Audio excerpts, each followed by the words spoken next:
Bismillahirrahmanirrahim. Assalamualaikum warahmatullahi wabarakatuh. Waalaikumsalam warahmatullahi wabarakatuh. Selamat pagi. Pagi. Sehat. Alhamdulillah, luar biasa. Allahu Akbar. Semangat ya, luar biasa. Mudah-mudahan pagi ini terus semangat sampai akhir ya. Amin. Amin. Baik, anak-anakku, minggu sebelumnya Bapak sudah menuntaskan bab 1 tentang berpikir kritis. Kajian Quran surat Ali Imran 190 sampai 191. Yang mana seorang ulil albab di dalam ayat tersebut menjelaskan bahwa seorang yang disebut dengan ulil albab adalah orang yang mau berzikir dalam keadaan apapun, baik dalam kondisi berdiri, duduk, bahkan berbaring, senantiasa hatinya ingat kepada Allah. Kemudian wa yatafakkaruna fi khalqis samawati wal ardi, mau bertafakur, mau berpikir secara detail, secara mendalam tentang bagaimana penciptaan langit-langit dan bumi. Maksudnya bagaimana kita bisa memikirkan alam semesta kita ini, atau fenomena alam yang kita temukan, atau bahkan kekuasaan Allah yang kita lihat, kemudian cari apa manfaatnya, apa faedahnya. Seperti yang sudah kalian cantumkan dalam proyek pertama ataupun tugas pertama di minggu lalu. Untuk minggu ini kita akan lanjutkan dengan bab yang baru. Sebelum melanjutkan kepada bab yang baru, alangkah lebih barokahnya apabila kita awali pembelajaran kita pada pagi hari ini dengan berdoa bersama-sama. Boleh dipimpin oleh KM-nya. Ya, Man. Salaman. Assalamualaikum warahmatullahi wabarakatuh. Waalaikumsalam warahmatullahi wabarakatuh. Jurusan doaan. Bismillahirrahmanirrahim. Rabbi sholli sholli wa yassir li amri wahlul 'uqdatam min lisani yafqahu qawli. Raditu billahi rabban wa bil islami dinan wa bi Muhammadin nabiyya wa rasulah wa bil Qur'ani imama. Rabbi zidna ilma warzuqna fahma bi rahmatika ya arhamar rahimin. Baik, terima kasih. Kita telah mengawali dengan doa. Kemudian Bapak ingin mengetahui di antara rekan-rekan kelas 11 tata busana ini siapa saja yang tidak hadir. Mari kita cek satu persatu. Adista Sugiyarti, hadir. Ainur Sakila, hadir. Alin Husnul, hadir. Andini Siti Fadilah, hadir. Dini Herawati, hadir juga. Terima kasih. Febi hadir. Aifa Maulida hadir. Fatimatul, oke, hadir. Jiwa Sakit, Wisnawati hadir. Nanda Amelia, kemana Nanda? Sakit. Nova, oke, terima kasih. Nova hadir. Nurida hadir juga. Ratna, terima kasih. Rizky Maulani, oke, di belakang. Sahla Kusumawati hadir. Siti Sarah Nurbayati hadir. Diarati Asa Putri hadir juga. Wilda, oke, terima kasih. Ulan Sari, oke, ada. Zahra, oh iya. Zalfa, Alifa Muzawal hadir. Terima kasih. Tenang, Alifa. Baiklah, Kita doakan mudah-mudahan teman kita, rekan kita yang sedang sakit oleh Allah Subhanahu wa taala dicabut penyakitnya. Amin. Dan diberikan kesehatan sebagaimana biasanya. Amin ya Allah ya Rabbal. Amin. Semangat pagi. Pagi, semangat pagi. Kalau Bapak bilang semangat pagi, jawabnya pagi, pagi, pagi, semangat pagi. Ulangi, semangat pagi. Pagi, semangat pagi. Ya, terima kasih untuk kita semua. Tepuk tangan boleh. Baik, anak-anakku, sesuai yang tadi Bapak berikan kisi-kisi di awal, bahwasannya di bab ini kita akan mempelajari bab baru ataupun bab yang kedua, yaitu bisa dibaca kajian Quran surat Ar-Rahman ayat 33 dan hadis tentang ilmu pengetahuan dan teknologi. Karena ini bahasanya tentang kajian Quran surat Ar-Rahman 33, maka yang pertama yang akan kita pelajari itu adalah bagaimana cara membaca Al-Quran surat Ar-Rahman ayat 33 ini dengan benar dan tartil. Betul? Kemudian kita juga akan menganalisis apa sih terjemah juga isi kandungannya. Kemudian setelah itu kita juga akan mencoba menganalisis bagaimana materi ini bisa kita kembangkan, kemudian kita implementasikan. Berbicara mengenai ilmu pengetahuan dan teknologi yang terbayang dalam pikiran kalian, ilmu pengetahuan itu seperti apa? Boleh? Febri, yang kamu bayangkan tentang iptek, ilmu pengetahuan dan teknologi, apapun itu kata-katanya silahkan. Bisa boleh dengan contoh atau apapun itu yang terpikirkan oleh kamu saat ini. Pelajaran di sekolah, oke, ilmu pengetahuan teknologi tentang pelajaran di sekolah, tidak apa-apa.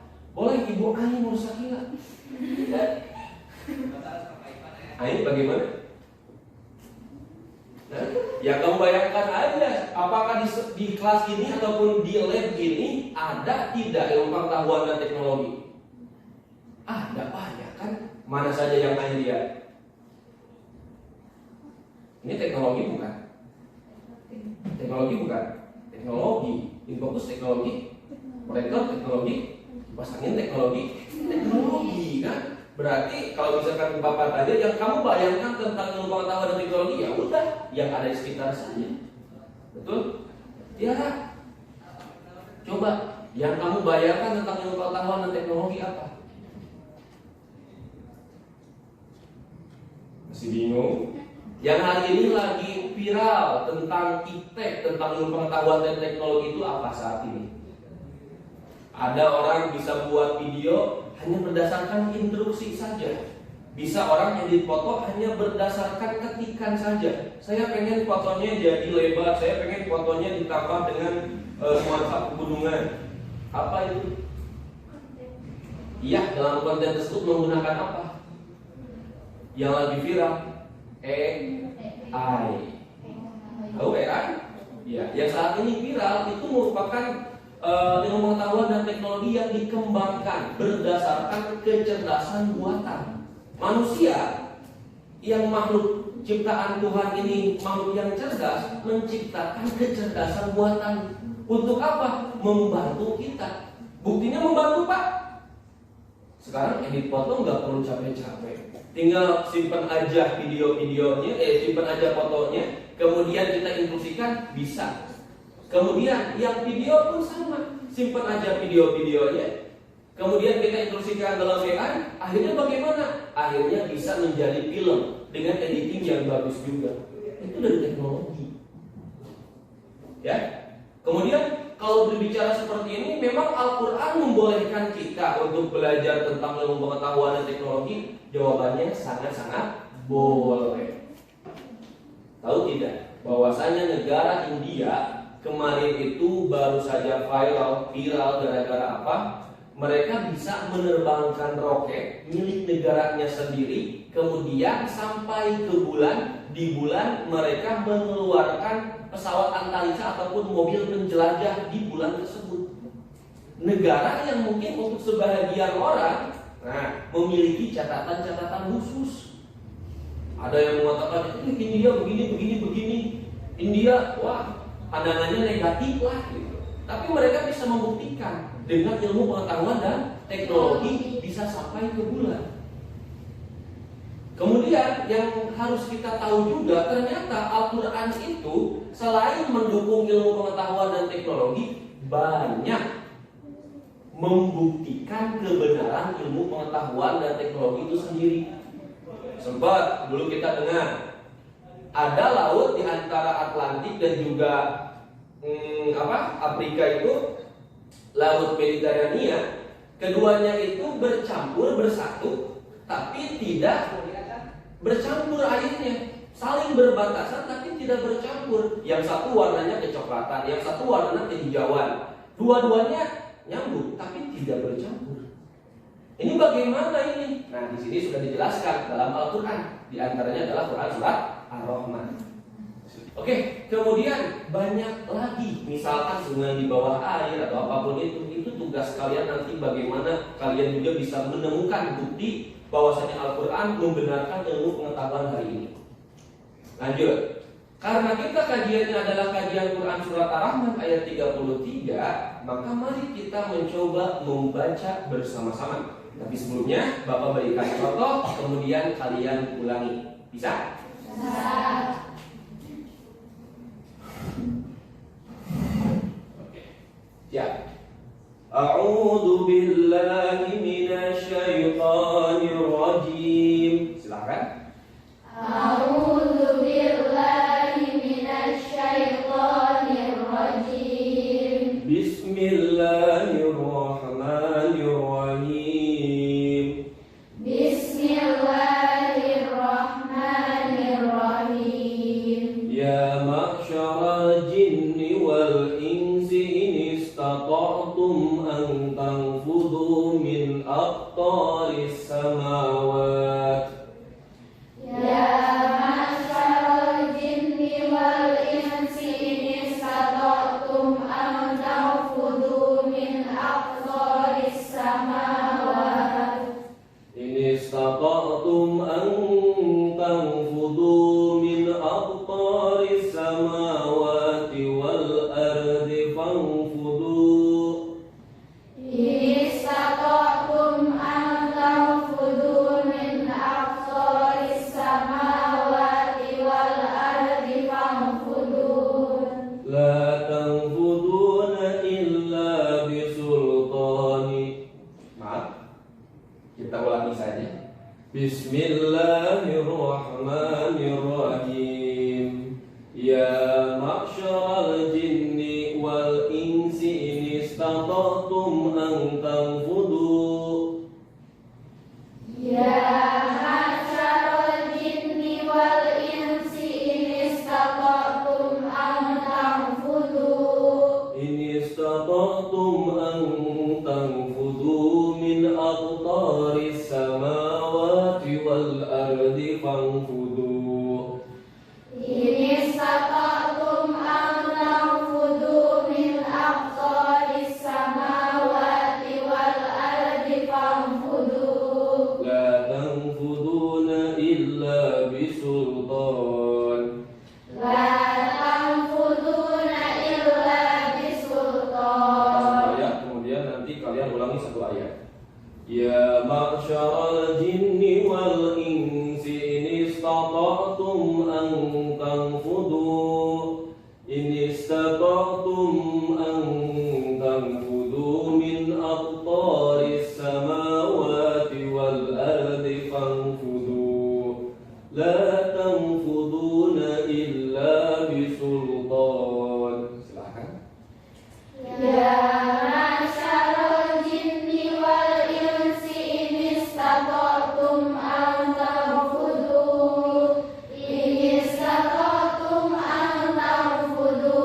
Rizki.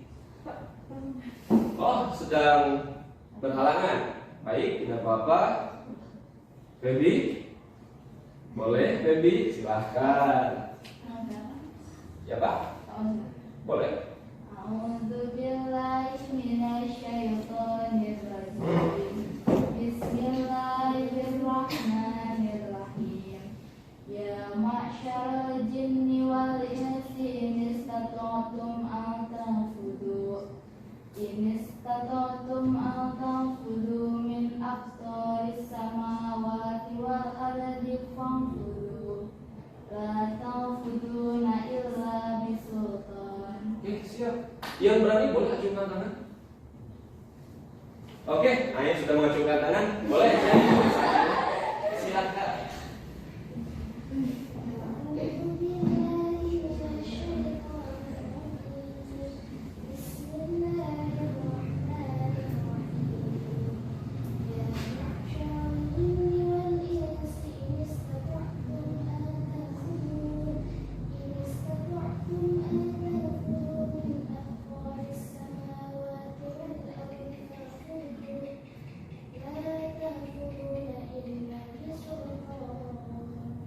Bagus, luar biasa. Selanjutnya kita coba dengarkan bacaan Quran dari Alifah.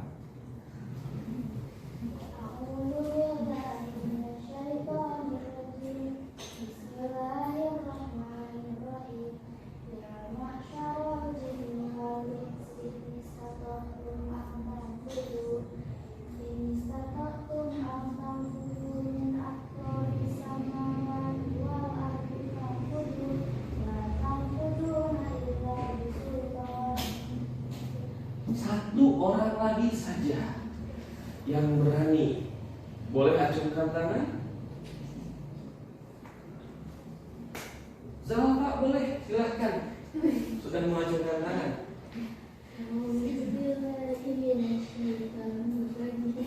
Bismillahirrahmanirrahim.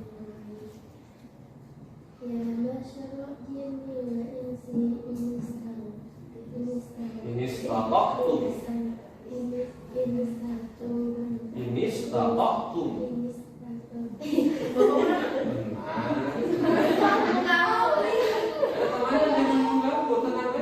Dapat boleh diulangi lagi.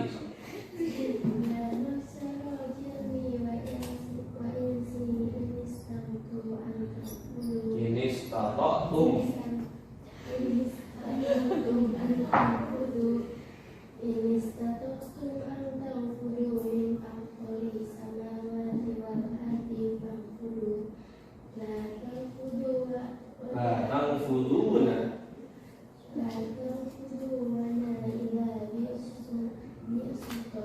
Illa bisultan. Zalfa mungkin karena di belakang kurang terlihat ya, karena juga ini tadi dari bacaan Zalfa yang harus dikoreksi adalah bacaan mad tabi'i aqtori ya, aqto-nya panjang. Kemudian tadi sedikit kesusahan ketika membaca inis taqtum. Coba diperbaiki lagi. Kemudian tadi yang mesti koreksi itu di latang fuduna, supaya bisa diperhatikan tajwidnya. Tapi terima kasih untuk Jalfa yang sudah mencoba, kemudian sudah memberanikan diri. Terima kasih juga sudah mengacungkan tangan ya. Baik, anak-anakku, rekan-rekanku sekalian. Selanjutnya, sebelum kita masuk ke dalam terjemah ayatnya, kita kaji dulu kajian tajwidnya. Bapak yakin kalian juga perlu belajar dan memahami lagi tentang tajwid ini. Ya ma'syaral jinni. Oke. Dari kata pertama ini, al-jinni memiliki alif lam. Dini, alif lam apa itu? Ya ma'syaral jinni. Alif lam apa itu? Boleh silakan apa saja kamu. Yang kamu ketahui alif lam itu terbagi berapa? Dua, ada alif lam samsiah, ada alif lam qamariyah. Alif lam samsiah cirinya apa? Alif lamnya dibaca jelas atau tidak jelas atau sama? Jelas atau sama? Ayo yang kamu ketahui aja. Sama. Karena samsiah seperti kita melihat matahari. Bisa melihat matahari dengan jelas dengan mata telanjang? Tidak. Kalau qamariyah, Karena kita melihat bulan di malam hari, jelas tidak terlihatnya? Jelas. Maka alif lamnya dibaca jelas. Kira-kira al-jinni alif lamnya dibaca jelas atau sama? Jelas. Berarti alif lam apa? Sip, betul seperti itu. Lanjut, al-jinni ada nun bertasdid, biasanya sering disebut dengan apa? Baik. Guna. Sip, gunanya disebutnya dengan guna apa? Guna asliyah. Lanjut. Wal insi ini statoktum. Wal insi. Insi. Hadista. Hadista tidak ada ya, maaf. Sorry. Kemarin melihat yang nyanyi itu siapa? Salah. Jadi ingat hadista. Salah. Wal insi. Nun mati menghadapi sin. Ipa. Ipa apa kira-kira? Ipa terbagi berapa? 2. Ipa kok 2? Ipa itu terbagi 3. 1 Ipa akrob, 2 Ipa ausar, 3 Ipa amad. Amad apa saja hurufnya? Oh, tak. Akrob apa saja hurufnya? Tak, to, dal. Ausar sesisanya. Kira-kira wal insi akrob ausar? Ausar. Salah? Oke? Terima kasih. Wal insi ini stato tum'at. Tum'at mim mati menghadapi halif atau hamzah. Sudah mulai apa ya? Bulan. Yang kamu tahu saja bulan. Yang kamu tahu saja. Kamu nggak tahu pun nggak apa-apa. Kita belajar. Bertanya teman masih berdiskusi jawabannya apa? Bulan. Hukum mim mati terbagi berapa? Beda loh hukum nun mati dan tanwin dengan hukum mim mati. Kalau nun mati dan tanwin terbagi 4, kalau mim mati terbagi 3, terbagi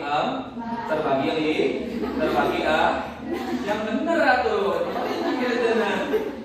Terbagi 3. 1 Idhar sapawi. 2 Infak sapawi. Yang namanya sama dulu. Baru terakhir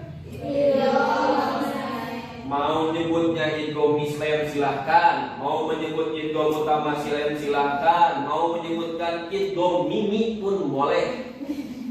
Kenapa mimi? Karena mim bertemu mim. Sekarang kalau huruf idgham mislen adalah hurufnya mim bertemu mim. Kalau infak sapawi mim ketemu ba. Kalau idhar sapawi berarti semua huruf hijaiyah kecuali mim dan ba. Jadi bulan ini tum'an. Tum'an mim mati menghadapi alif, hukum bacanya adalah idhar sapawi. Udah tenang, nggak apa-apa. Kita sama-sama belajar di sini, gitu ya. Terus, angkang fudu angka. Ayo Pak. Ipa apa? Sopawi. Bukan. Nun mati menghadapi ta. Kan tadi kita udah nyebutin ta kok dal. Atau ausat. Apa? Ausat yakin ausat. Tak tok dal. Ipa pro. Tadi perkataan pertama kamu bener deh, akhirnya jadi ke konsen. Yo nggak apa-apa. Langsung lanjut lagi. Ipa. Ang fudu nun mati menghadapi pa. Tangfu nun mati menghadapi pa. Masih sama seperti yang tadi, cuman klasifikasikan akrob, ausat, afan.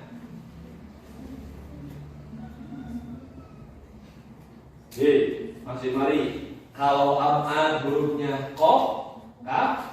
Kalau akrob ta, to, dal, ausat sisanya berarti Ausat. Masih kurang konsentrasi sebenarnya. Konsentrasi dulu. Tarik nafas sama-sama. Tenang, tahan. Keluarkan. Tarik nafas lagi. Tenang. Keluarkan. Sekali lagi biar tenang. Tahan. Keluarkan. Yuk, semangat pagi. Semangat pagi. Itu konsentrasi lagi. Lanjut, masih belum berakhir ternyata. Antang foto du di sini. Du dibaca 2 harokat. Nopak pakai P. Mantobi hurufnya berapa Nopak? Ada 3 dan 4. 3 apa saja? Di antaranya itu wawu, berarti sisanya tinggal apa? Alif dan iya, betul. Kalau alif sebelumnya ada harokat fathah, kalau wawu sebelumnya ada harokat doma, kalau iya sebelumnya ada harokat. Dibaca berapa harokat? 2. Lanjut. Antang fudu min aqtari. Min a dulu. Nun mati menghadapi hamzah, menghadapi alif. Dibaca jelas. Boleh. Berarti apa hukum bacanya? Idhar. Idharnya nama lainnya juga adalah idhar halqi. Kenapa? Karena timbul dari huruf halak. Huruf halak itu yang ada di tenggorokan. In Sundanese language is genggerong. In Sundanese language is genggerong. Huruf halak itu, huruf idhar itu ada 6. Hamzah, ha, ain, ha, kha, ghin. Ada yang tahu nadonya? Hamzun, faun, summa, ainun, haun, mumaratani, summa, ghinun, khaun, hamzah jeung ha, ain jeung he, kececekan, tambah 2 kogin pada dicecekan. Cecek. What is cecek? Cecek is titik. Jadi huruf kho dan huruf gin itu ada di titik. Itu. Jadi kalau dalam bahasa Sunda membedakan ain, ha dan kho juga gin. Kalau ha, ain tidak ada titik, tapi kalau kho dan juga gin dua-duanya ada di titik. Maka tadi bahasanya tambah 2 kho gin pada dicecekan. Oke, lanjut. Aqta memantul nofak. Qalqalah terbagi berapa nofak? 2 apa saja? Qalqalah sugro, qalqalah kubro. Oke, baik, terima kasih. Kira-kira yang ada di sini sugro, kubro. Yang ada di tengah-tengah kalimat nih, ayo. Sugro, huruf qalqalah ada berapa? Ada 5. Baju di toko, berarti ba, jim, dal, to. Nah, ini hurufnya apa? Terus apa? Tori, to. Lisna. Matobini. Huruf matobini apa di sini? Alif. Karena sebelum alif ada harokat fathah. Dibaca berapa harokat? Oke, baik, luar biasa. Lanjut. Aqtaris samawati, as-samawat. Alif lam apa di sini, Nanda?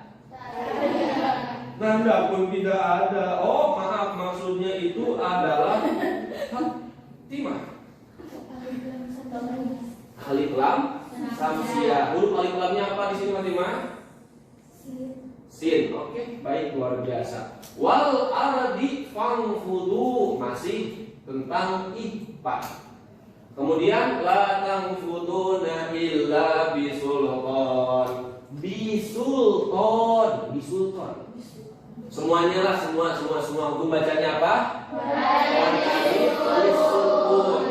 Alif disukun itu adalah setiap kalimat mad yang setelah hurufnya ada huruf hidup, kemudian ada di akhir kalimat, maka bacaannya diwakofkan. Boleh 2, boleh 4, boleh 6.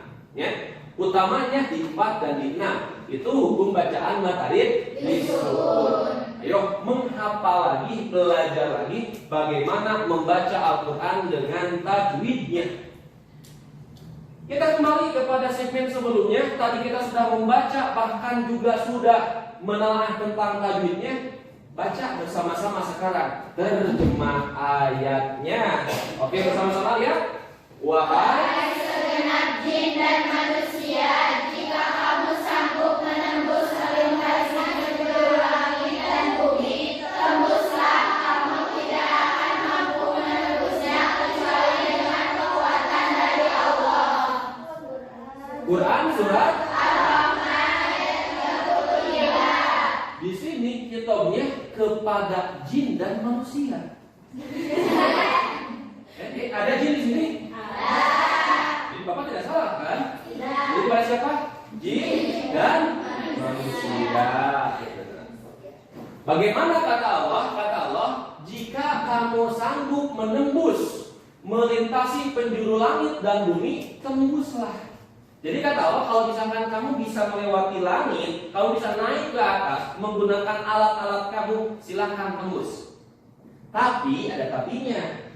Kamu tidak akan mampu menembusnya kecuali dengan kekuatan dari Allah. Sekarang kita bisa menembus langit itu semata-mata karena punya kekuatan dari siapa? Allah Subhanahu wa Ta'ala. Kalau dalam penerjemahan sederhananya seperti itu. Tapi nanti ada beberapa ulama yang memberikan penjelasannya sendiri-sendiri. Nah, coba kita telaah masing-masing, karena setiap ulama pasti berbeda cara menafsirkannya. Oleh siapa? Oleh Sarah, boleh. Dari Dr. Wahbah Zuhairi. Baca saja. Maksud dari menerobos atau menembus penjuru langit dan bumi adalah berlari untuk menghindari ketetapan kodar Allah Subhanahu wa Ta'ala. Adapun kata al-mahsyar didefinisikan sebagai golongan besar atau bilangan banyak yang hanya bisa bertambah jika ditambah dengan bilangan lain. Oke, jadi maksud dari Dr. Wahbah Zuhairi, Dr. Wahbah Zuhairi itu adalah salah satu di antara ulama terkemuka Mufti Al-Azhar, universitas yang ada di Mesir, yang sudah sejak ribuan tahun ada, ya, dan masih eksis sampai hari ini. Menurut pendapat dia, bahwasanya kalau maksud dari menerobos, menembus penjuru langit dan bumi itu adalah berlari untuk menghindari ketetapan kodok-kodar Allah Subhanahu wa Ta'ala. Adapun kata al-mahsyar didefinisikan sebagai golongan besar atau bilangan banyak yang hanya bisa bertambah jika ditambah dengan bilangan yang lain. Begini. Kodok dan kodar bagi setiap manusia itu melekat. Setiap orang punya kodok dan kodarnya masing-masing. Misalkan di sini contohnya itu adalah yang Bapak pernah jadikan contoh sebelumnya gitu ya. Zahra misalkan contohnya. Dalam kodoknya Allah Subhanahu wa Ta'ala kodokkan kepada Zahra umur sampai usia 63 tahun. Memiliki suami satu. Ya, menikah di usia 23 tahun. Kemudian memiliki anak 3. Ya, anaknya 3, alhamdulillah gitu kan. Kemudian kenapa meninggal? Meninggal gara-gara sakit parah. Contoh, ini mah contoh. Contoh kodok itu ditetapkannya oleh Allah Subhanahu wa Ta'ala di Lauh Mahfuz. Kemudian Zahra lahir ke dunia, hidup di dunia, menyambut kodar-kodarnya. Dalam artian merealisasikan kodar-kodarnya. Sampai di usia 23 tahun bertemu dengan pujaan hatinya, menikah genap di usia 23 tahun, maka kodar itu sebagai realisasi dari kodok sebelumnya. Kemudian selama hidup ternyata ia punya anak 3. Punya anak 3 berarti qadar dari kodok sebelumnya. Naas di penghujung usianya beliau sakit parah. Karena saking tidak bisa menahan rasa sakit tersebut, maka beliau meninggal dunia, dicabut nyawanya. Itu adalah qadar juga dari kodok yang ditetapkan sebelumnya. Dari situ manusia bisa tidak menghindar dari kodok qadar? Tidak. Ya, tidak bisa menghindar dari kodok dan qadar Allah Subhanahu wa taala. Maksud dari Dr. Wahbah Zuhairi itu seperti itu, bagaikan kita ingin menembus langit tapi sulit untuk menembus langit tersebut. Lanjut, adapun oleh Imam At-Tabari. Imam At-Tabari itu kalau tidak salah punya tafsir At-Tabari juga. Silakan dibacakan oleh Ali. Ulama berbeda pendapat dalam menafsirkan kata Ini statoktum. antang fulu. Yang maksudnya adalah jika kalian mampu menembus langit dan bumi, maka lakukanlah, tetapi kalian tidak akan mampu melakukan hal tersebut kecuali dengan kekuatan atau sultan. Oke, kecuali dengan kekuatan ataupun sultan. Ya, intinya yang dibedakan dalam pendapat inilah kata ini statoktum antang futu. Jadi beliau menitik beratkan kalau misalkan mampu untuk menembus, ya silahkan tembus. Tapi mereka tetap kalau misalkan ingin menembus itu harus ada kekuatan dari sultan. Sultan yang dimaksud adalah Allah Subhanahu wa taala. Sementara yang ketiga, silahkan. Siapa tuh ya? Yang belum. Ratna. Manusia dan jin diberi kebebasan untuk melintas alam ini sebagai wujud kasih sayang Allah Subhanahu wa taala. Pendapat dari siapa? Buya Hamka itu siapa?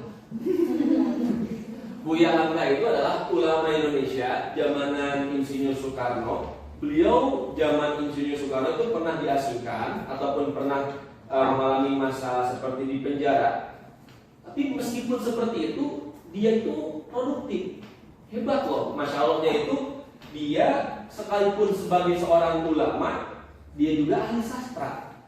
Saking ahli sastranya, banyak syair juga buku-buku sastra karya beliau. Dia juga mengarang buku novel yang bestseller dan sampai sekarang juga masih, bahkan punya filmnya juga, yaitu film Tenggelamnya Kapal Panderwich. Udah pernah nonton? Nonton pasti nangis. Kenapa? Selain romantis, sedih juga. Dikarang oleh siapa? Ulama. Selain itu, dalam bidang keagamaannya, beliau juga adalah orang yang mengarang tafsir Al-Azhar. Kalian beliau, kalau tidak salah namanya tafsir Al-Azhar. Kalau salah dikoreksi saja nanti ya. Kemudian beliau pernah menjabat sebagai MUI juga, aktif di organisasi Muhammadiyah juga, kalau tidak salah. Nah, menurut pendapat beliau, manusia dan jin ini diberi kebebasan untuk melintasi alam ini sebagai wujud kasih sayang Allah Subhanahu wa taala. Maksudnya, jadi kita jangan hanya berdiam diri saja. Kalau punya ilmu pengetahuan, kalau punya teknologi untuk melintasi langit dan juga bumi, silahkan lintasi saja, silahkan tembuskan saja. Akhirnya bagaimana? Manusia di abad 20 sampai abad 21 sekarang berlomba-lomba ingin mengirimkan satelit keluar angkasa. Apakah selalu berhasil, Pak? Tidak, banyak yang gagal juga.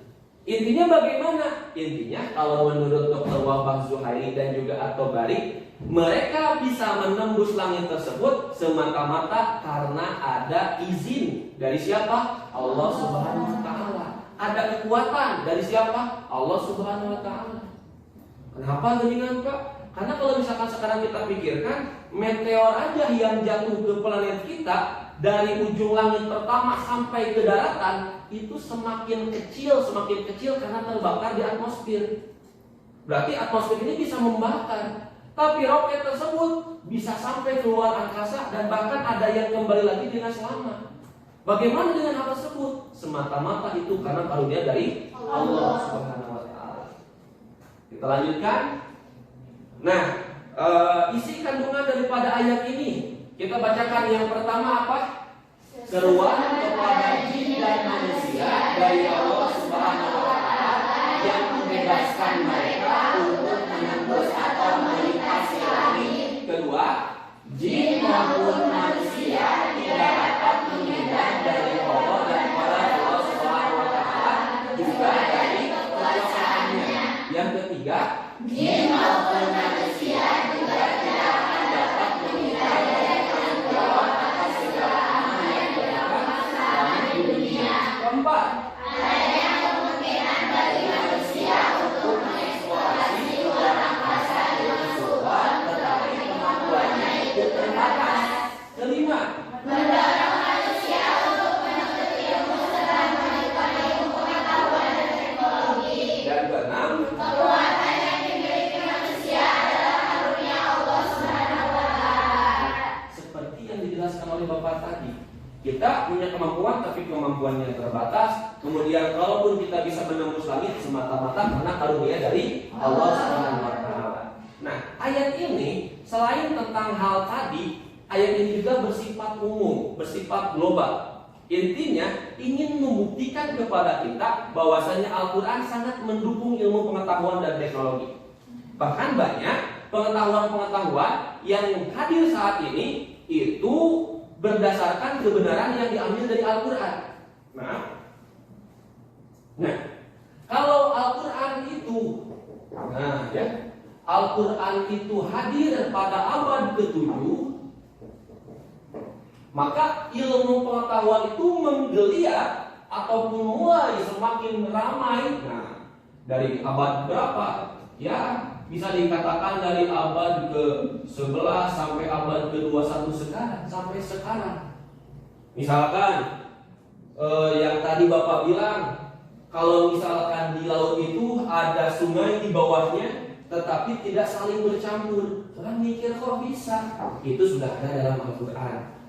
Kemudian dua lautan saling bercampur, kemudian tidak saling dua lautan bertemu tapi tidak saling bercampur, itu sudah ada di dalam Al-Quran. Lanjut lagi, apalagi ya? Nanti Bapak tugaskan kepada kalian untuk menemukan itu. Yang harus kita garis bawahi di sini, mereka menemukan itu jauh setelah Al-Quran itu ada. Al-Quran ada di abad ke-7, sementara pembuktiannya baru ada sekarang. Abad ke-7 orang-orang baru ngapain? Ya mungkin baru membangun pengetahuan-pengetahuan yang basic saja. Mereka mungkin di abad-abad itu berpikir bahwasanya semua planet itu hanya beredar mengitari bumi saja. Tapi di dalam Al-Quran dijelaskan bahwasanya kita itu beredar sesuai dengan garis edarnya, mengitari dengan mataharinya dan lain sebagainya. Bapak berikan satu contoh di dalam satu slide video ini. Ini pembuktian bahwasanya ilmu pengetahuan dan Al-Quran itu sangat berkorelasi. Ya, kita simak baik-baik. Silakan.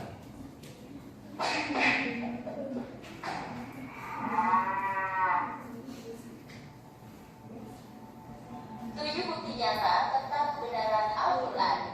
Bagi seorang muslim, wajib hukumnya untuk percaya kepada Al-Quran.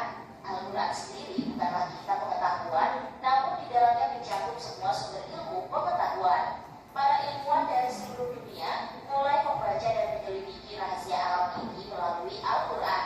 Dan kini mereka percaya dengan buktinya yang dituliskan pada kitab suci umat Islam. Apa saja sih bukti-bukti tersebut? Sebelum menyimak video lebih lanjut, jangan lupa untuk subscribe dan share videonya ya kak, agar mereka tahu apa yang telah kakak ketahui sebelumnya. Berikut 13 bukti nyata tentang kebenaran Al-Quran versi Sabi Betina.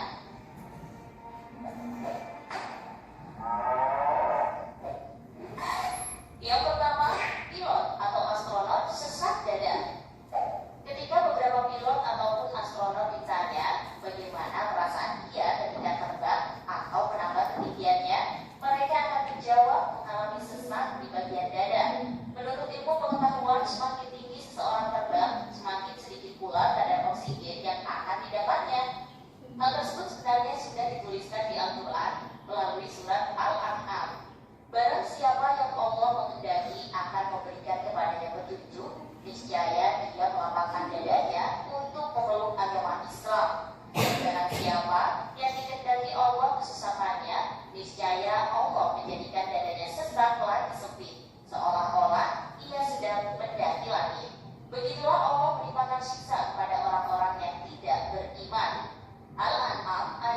125. Kalimat mendaki langit ditujukan pada pilot ataupun astronot. Padahal pada zaman Nabi Muhammad belum ada teknologi untuk terbang.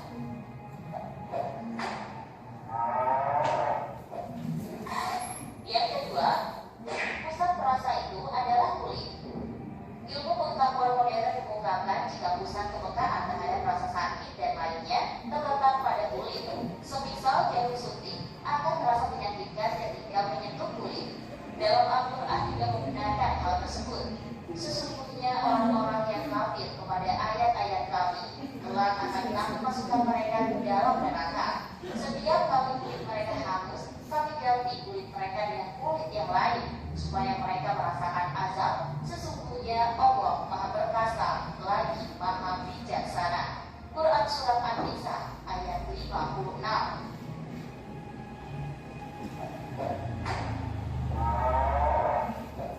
Yang ketiga, nebula atau teori Big Bang. Nebula yang dikenal dengan teori ledakan besar atau Big Bang adalah kumpulan 100 miliar galaksi yang berbentuk seperti bunga mawar. Teori ini ditemukan oleh George Lemaitre pada tahun 1927. Namun ternyata teori Big Bang sudah dituliskan terlebih dahulu di dalam Al-Quran. Maka apabila langit telah terbelah dan menjadi mawar merah seperti kilauan minyak, maka nikmat Tuhan kamu yang manakah yang kamu dustakan? Quran Surat Ar-Rahman ayat 37 sampai 38. Benar-benar luar biasa ya kan Al-Quran itu.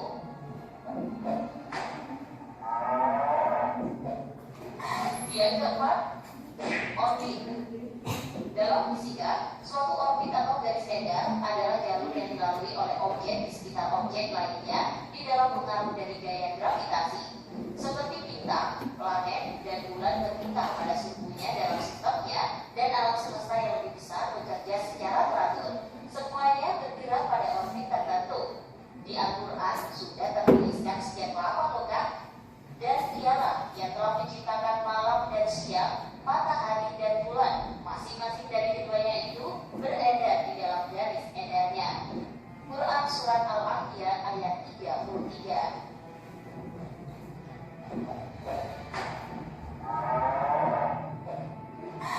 Yang kelima, bumi dilindungi sebanyak 7 lapis. Bumi tempat kita berpijak dilindungi oleh 5 atmosfer yang tergantung pada suhu, yaitu lapisan troposfer, stratosfer, mesosfer, termosfer, ionosfer, eksosfer, dan magnetosfer. Sedangkan ionosfer adalah wilayah atmosfer yang terpengaruh oleh radiasi matahari. Lalu ada magnetosfer yang berada di lapisan luar ionosfer dan merupakan wilayah atmosfer yang dipengaruhi oleh medan magnetik. Semua sudah dituliskan di dalam Al-Quran. Allah lah yang menciptakan 7 langit, dan seperti itu pula bumi. Quran Surat At-Talaq ayat 12.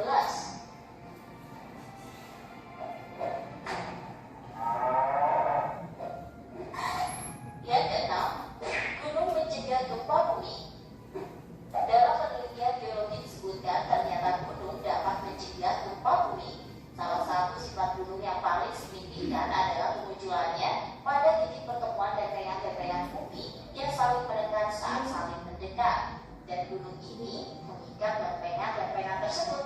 Di Al-Quran juga dituliskan tentang hal itu.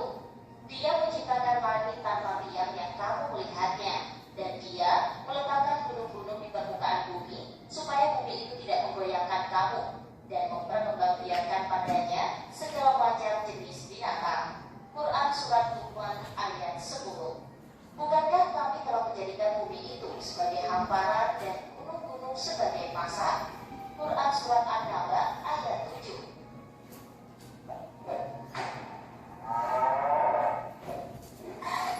Yang ketujuh, black hole. Black hole adalah planet yang ditandai dengan densitas yang tinggi dan gravitasi yang kuat. Tempat zat dan semua bentuk energi termasuk cahaya tidak mungkin lepas dari perangkapnya. Adanya black hole sudah dituliskan juga dalam Al-Quran. Aku bersumpah demi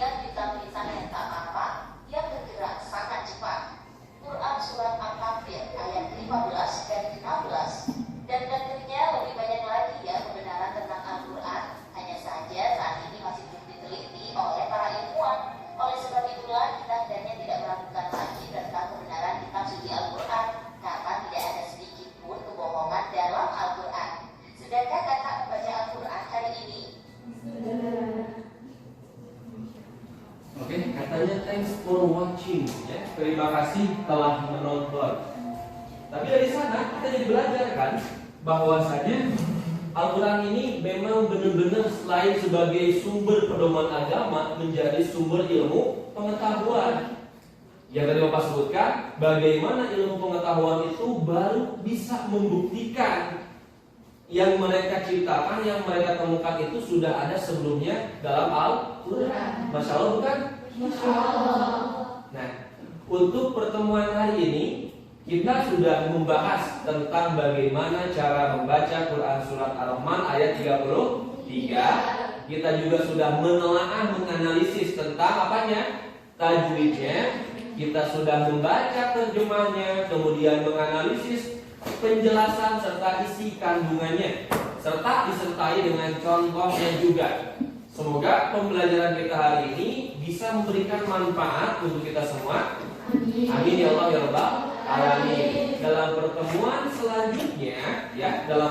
selanjutnya, pastikan kalian sudah hafal Quran Surat Ar-Rahman ayat 33 ini.